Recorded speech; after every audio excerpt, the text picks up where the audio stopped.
Sometimes the loudest clue is a whisper. In the late winter of 2005, a police technician in Wichita, Kansas, slides a floppy disk into a desktop computer. On it, a deleted file. But buried in the metadata, the file's digital ghost, are two words, Christ Lutheran Church, and the name, Dennis. This tiny digital trace would finally lead investigators to the man who called himself BTK, for bind, torture, kill. Evidence can hide not just in data, but in language itself. For years, the Unabomber was a phantom until his manifesto was published.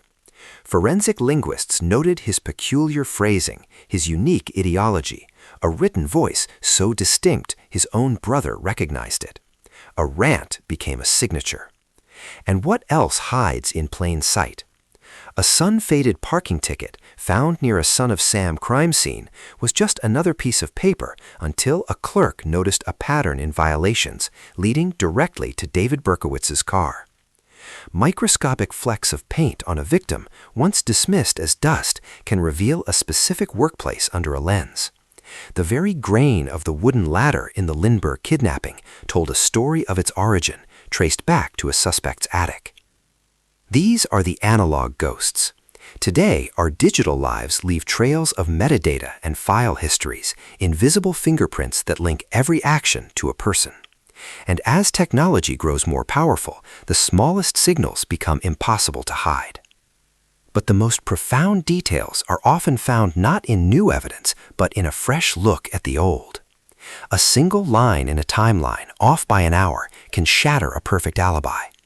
A detective re-examining a crime scene map realizes a witness's story is impossible. From their vantage point, the sun's angle would have blinded them.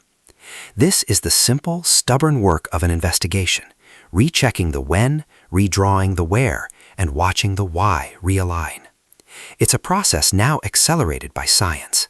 A single strand of DNA, retested with modern methods, can overturn a conviction. And genealogical databases, built from family trees, can reach back through generations to find a killer, as they did with the Golden State Killer. But this power raises a chilling question. Who consents to a search when the evidence is our own bloodline? Ultimately, the most elusive detail isn't found on a disk or under a microscope. It's found in the human mind. In a briefing room, under humming fluorescent lights, the first story told often becomes the only story. Confirmation bias takes hold, creating tunnel vision where inconvenient clues are ignored. This is why the search for truth requires us to fight our own instincts, to force a second look, to invite dissent, to question what seems certain. So the next time you hear a story of a famous crime, listen past the headlines. Listen for the quiet misfit, the minute that doesn't fit the timeline, the detail that contradicts the narrative.